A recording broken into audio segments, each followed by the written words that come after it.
BBC दुनिया में आज देखिए मलबे में जिंदगी की तलाश। तुर्की और सीरिया में भूकंप की वजह से हजारों बच्चों की मौत की आशंका। संयुक्त राष्ट्र ने दी चेतावनी। अब तक 5,000 से ज्यादा लोगों की मौत, 15,000 घायल।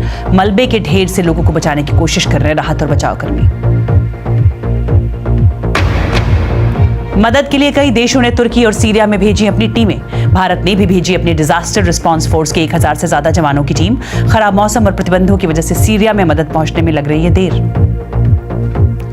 स्वागत है आपका बीबीसी दुनिया में। मैं हूं सारिका सिंह। भूकंप के बाद तुर्की और सीरिया के हाल के बाद कवर स्टोरी में, लेकिन पहले हेडलाइंस। सुप्रीम कोर्ट ने हेट क्राइम के एक मामले में एफआईआर में हुई देरी के लिए उत्तर प्रदेश पुलिस को लगाई फटकार। कहा, भारत जैसे धर्मनिरपेक्ष देश में धर्म के आधार पर हेट क्राइम की कोई जगह नहीं। फ्रांस में हड़ताल से ठप सी हुई जिंदगी। रेल से लेकर स्कूल तक प्रभावित, बंदरगाह बंद हुए। फ्रांस सरकार की पेंशन योजना के खिलाफ हो रहे हैं देश भर में जबरदस्त प्रदर्शन। पेंशन के तहत रिटायरमेंट की उम्र 62 से 64 करने की योजना। ब्रिटिश मिलिट्री इंटेलिजेंस के मुताबिक यूक्रेन पर हमले तेज करने के लिए रूस के पास नहीं है पूरे हथियार और सैन्य साजो सामान।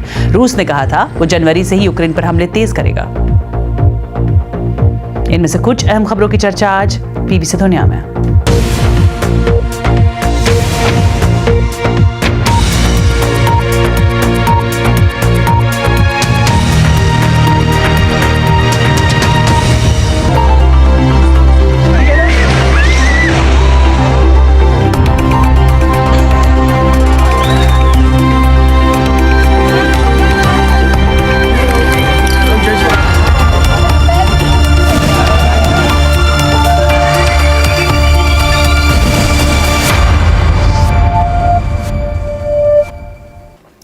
दो देश, तुर्की और सीरिया, दोनों पर ही आपदा की मार पड़ी है और दोनों ही देशों से आ रही है भूकंप से मारे गए लोगों के दिल दहलाने वाली दास्तान और बर्बादी की रोंगटे खड़ी कर देने वाली तस्वीरें।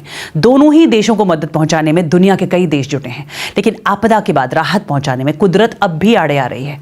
भूकंप में जिनका घर बार गया है वो अब बर्फ और ठंड की मार झेल रहे हैं और मलबे में फंसे अपनों के बचाए जाने का इंतजार कर रहे हैं। कवर स्टोरी में आज इसी की कवरेज।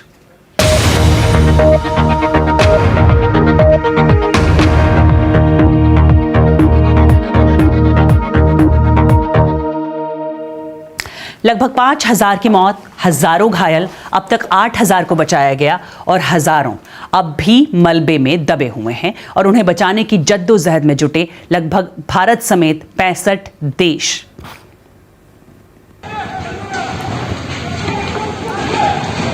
और इसके साथ ही लगे हुए हैं 14,000 लोग भी राहत बचाव कार्य में। एक एक जान कीमती है और उन्हें बचाने का वक्त भी कीमती है, क्योंकि जैसे जैसे देर होगी कई औरों की जान भी जा सकती है।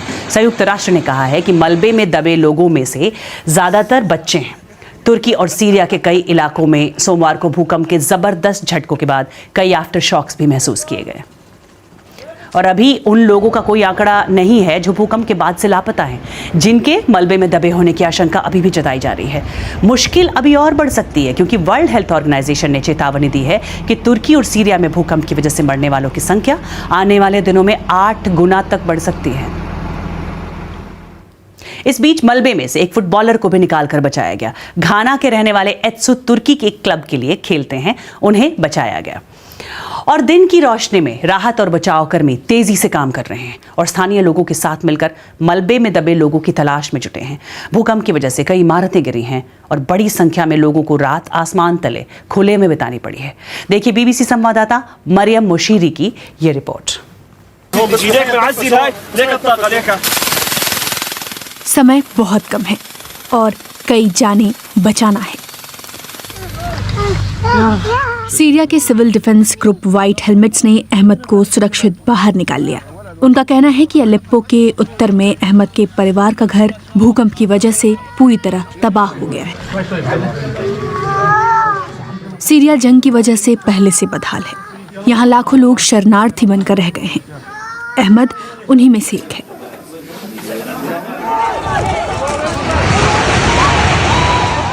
यहाँ भूकंप के बाद लाखों लोग खौफ के साए में जी रही हैं। मेरी बीबी अभी भी वहाँ है। उम्मीद का दामन नहीं छोड़ना चाहिए, लेकिन अब शायद वो जिंदा नहीं होगी। 7.8 तीव्रता का पहला भूकंप सोमवार तड़के आया। जिसका केंद्र तुर्की के शहर गाजियनटेप में था। 7.5 तीव्रता का दूसरा भूकंप उत्तर में दोपहर के वक्त आया। तुर्की, सीरिया, लेबनान, साइप्रस और इजराइल में रहने वाली बड़ी आबादी ने इन झटकों को महसूस किया। जो किसी तरह बच गए वो अब राहत और बचाव कर्मियों पर निर्भर हैं। उन्हें अब पड़ोसी, दोस्त, यहाँ तक कि अजनबी सभी से मदद की दरकार है। कोशिश हो रही है कि मलबे में दबे लोगों तक थोड़ा पानी पहुंच जाए। दुनिया भर से इमरजेंसी टीम्स यहाँ मदद के लिए पहुंची हैं। मलबे में दबे लोगों की खोज जारी है। जिंदा बचे लोगों के लिए आश्रय की व्यवस्था की जा रही है। कई लोग अभी तक लापता हैं। ये बच्ची पूछ रही है कि उसकी माँ कहाँ है। जिंदा बचे लोगों में से कई इस समय बेघर हैं। सुबह तक हम यहाँ भीगे और सर्द रहेंगे। हमारा कोई ठिकाना नहीं है। हमारे पास बिस्तर तक नहीं है। मलबे में जीवित बचे लोगों की तलाश जारी है और राहत कर्मियों को उन लोगों की गिनती भी करना है जो यहाँ जबरदस्त भूकंप में मारे गए हैं।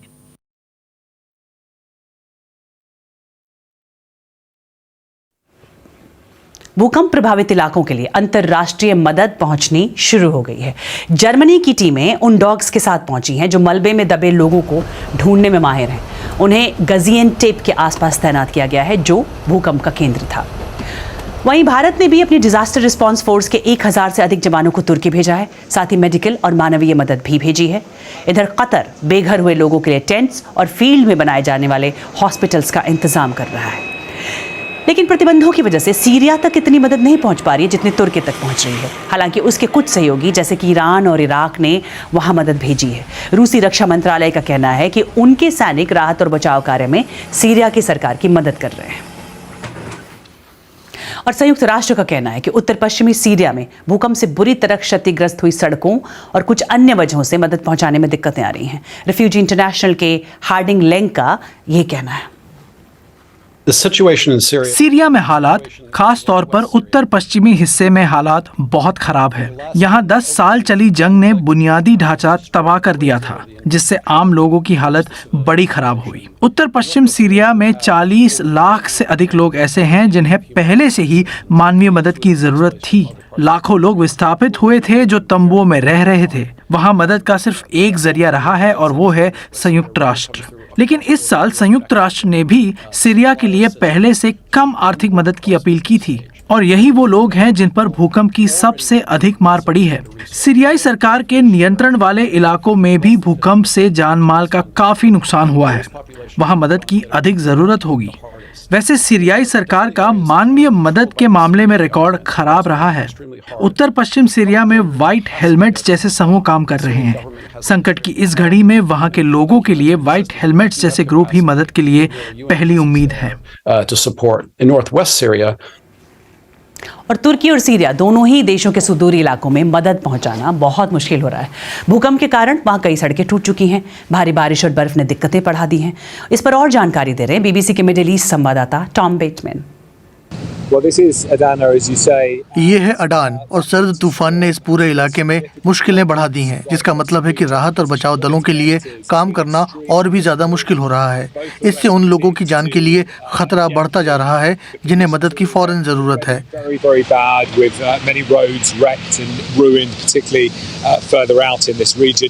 बार बार आए झटकों की वजह से यहाँ कई लोगों ने अपने घरों को छोड़ दिया है। उनके घरों को भी काफी नुकसान पहुँचा है। लोग आसमान के नीचे सो रहे हैं। 10-10 मंजिला इमारतें पूरी तरह ध्वस्त हो चुकी हैं। राहत और बचाव कर्मी अपने हाथों से मलबा हटाकर उसमें दबे लोगों को खोज रहे हैं। ड्रिल करना भी विकल्प है, लेकिन इससे मलबे में दबे लोगों के लिए खतरा और भी बढ़ सकता है। और सीरिया में सरकार ने विद्रोहियों के इलाके में राहत बचाव पहुंचाने से रोक लगा दी है। संयुक्त राष्ट्र की ह्यूमैनिटेरियन संस्था ने कहा है ऐसे वक्त में राजनीति नहीं होनी चाहिए। और एक ब्रेक के बाद दिखाएंगे कैसे जिंदगी की मुश्किलों को चित करके अपने सपने को पूरा किया पहलवान साक्षी मलिक ने। बीबीसी दुनिया में अभी बहुत कुछ है बाकी।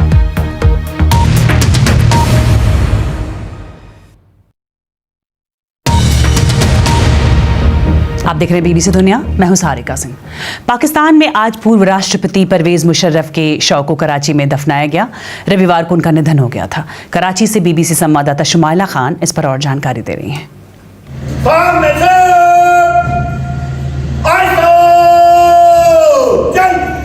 पाकिस्तान के फॉर्मर प्रेसिडेंट और chief of army staff general Pervez Musharraf की आखिरी रसूमात अदा करने के बाद उन्हें यहां कराची में आर्मी के कब्रिस्तान में दफना दिया गया है। कल रात दुबई से उनकी मैयत लाने से लेकर यहां कब्रिस्तान तक की जिम्मेदारी पाकिस्तान फौज ने संभाली थी, जबकि सिविलियन हुकूमत ने खुद को इससे दूर रखा। जनरल परवेज मुशर्रफ के पॉलिटिकल करियर का आगाज़ भी 24 साल पहले कराची से ही शुरू हुआ था, जब एयरपोर्ट पर उतरने से पहले ही फौज ने नवाज शरीफ की हुकूमत को डिसमिस करके गवर्नमेंट पर कब्जा कर लिया था। परवेज मुशर्रफ को इंडिया और पाकिस्तान के दरमियान कारगिल की जंग का इंजीनियर समझा जाता है, जिसकी वजह से उनके उस वक्त के वजीर आज़म नवाज शरीफ से अनबन हुई। जनरल मुशर्रफ ने अगले 9 साल तक पाकिस्तान में हुकूमत संभाली। और कहानी एक ऐसे खिलाड़ी की जिसकी ख्वाहिश थी हवाई जहाज में बैठना, और इसी से शुरू हुआ उनका सफर। हम बात कर रहे हैं रेसलर साक्षी मलिक की, जो ओलंपिक में रेसलिंग के लिए पदक जीतने वाली भारत की एकमात्र महिला खिलाड़ी हैं, और वो ISOT यानी BBC Indian sports women of the year award के लिए नॉमिनी में शुमार हैं। बीबीसी संवाददाता वंदना की रिपोर्ट। कुश्ती में भारत के लिए ओलंपिक पदक जीतने वाली पहली महिला खिलाड़ी साक्षी मलिक, पर उनका ये सफ़र एक छोटे से ख्वाब से शुरू हुआ था। शुरू से तो मेरा स्पोर्ट्स में इंटरेस्ट था, मतलब स्कूल में कोई भी एक्टिविटी होती थी तो मुझे पार्ट लेना था, चाहे कोई भी स्पोर्ट्स एक्टिविटी हुई, रनिंग हुआ, खो खो हुआ, बास्केट, मतलब कोई भी स्पोर्ट्स। और ज़्यादा इंटरेस्ट बढ़ना मेरा शुरू हुआ कि मुझे किसी ने बताया कि अगर आप फर्स्ट आओगे तो दूसरे देश में जाने का मौका मिलेगा हवाई जहाज़ में बैठ के। तो वो बहुत क्लिक किया मेरे को कि नहीं, अब तो कैसे भी करके फ़र्स्ट आना है और हवाई जहाज़ में बैठना है, क्योंकि हमेशा से नीचे से देखा था कि ऐसे सोचती थी कि पता नहीं प्लेन में कैसे लोग बैठते होंगे, कितने, मतलब कि कौन लकी लोग हैं जो प्लेन में बैठ सकते हैं। तो बस यही फिर हो गया कि नहीं, तो ट्रेनिंग करनी है, फर्स्ट आना है और बाहर जाना है। इस पुरुष प्रधान खेल में आने के लिए साक्षी के सामने चुनौतियां बड़ी थीं। लोग बोलते थे, स्कूल में भी लड़कियां चिढ़ाती थी, कैसे बॉडी बना ली, कौन से स्पोर्ट्स में जा रही है, तो लड़कों का स्पोर्ट्स है। रिलेटिव्स, वो भी पेरेंट्स को बोलते थे कि कुश्ती जैसे खेल में क्यों डाल रही है, कोई लड़कियों का खेल, इससे कौन शादी करेगा, इसका फिजिक खराब हो जाएगा।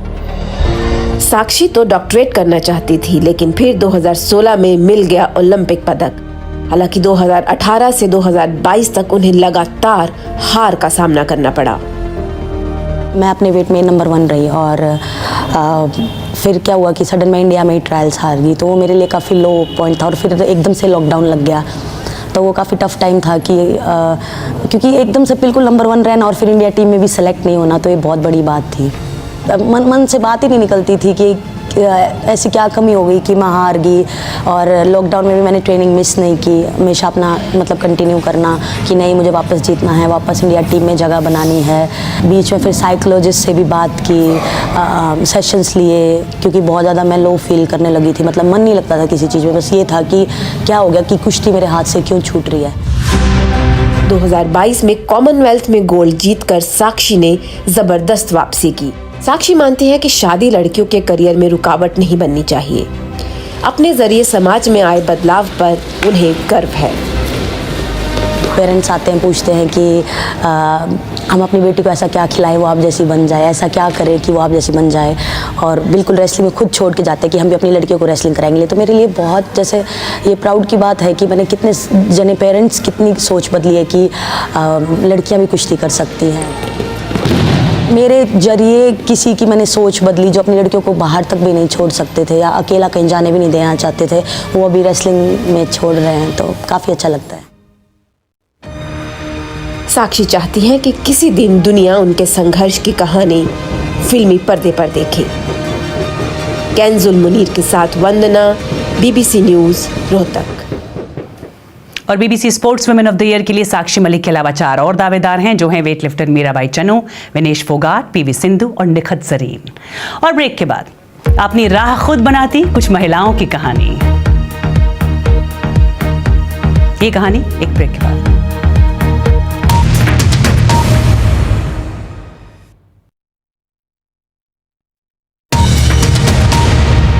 आप देख रहे हैं बीबीसी दुनिया, मैं हूं सारिका सिंह। और अब कहानी उन महिलाओं की कामयाबी की जिन्होंने एक सेल्फ हेल्प ग्रुप से जुड़कर बदलाव की नई राह तय की।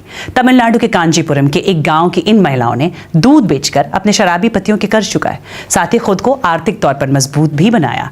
देखिए बीबीसी संवाददाता प्रमिला कृष्णन की ये रिपोर्ट। जानकी ने अपने पति का 2 लाख रुपए का कर्ज चुकाया। अब उनके पास अपनी 15 गायें हैं। वो अपने पति की शराब की लत भी धीरे धीरे छुड़वा रही हैं। इस समूह का हिस्सा बनते ही मैंने एक गाय खरीद ली थी। धीरे धीरे मैंने और गायें खरीदी।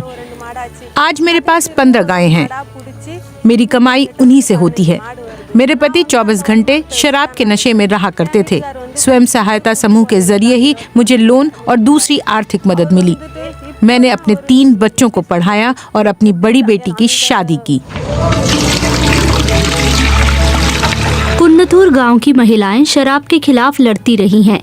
2008 में उन्होंने गांव के मेन रोड पर मौजूद शराब की दुकान को लेकर मोर्चा खोला। वो जीती और दुकान हटा दी गई। दूध उन महिलाओं की कमाई का जरिया भी बना जिन्हें उनके पतियों ने छोड़ दिया था। वो अब खुद के पैरों पर खड़ी हो चुकी हैं। तमिलनाडु राज्य सरकार की दुग्ध सहकारी समिति आविन इस स्वयं सहायता समूह से हर दिन 200 लीटर दूध खरीदती है।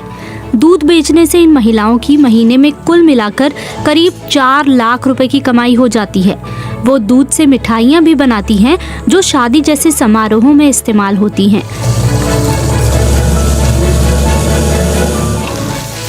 2014 में इन महिलाओं को सर्वश्रेष्ठ स्वयं सहायता समूह का पुरस्कार मिला था।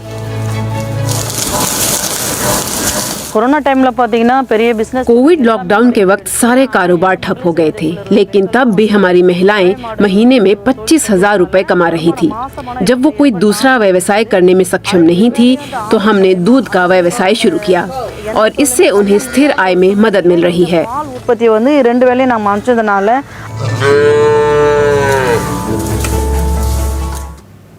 और ब्राजील में हुआ पहला ड्रैग किंग कंपटीशन, जिसमें वहां के LGBT कम्युनिटी के सदस्यों ने हिस्सा लिया।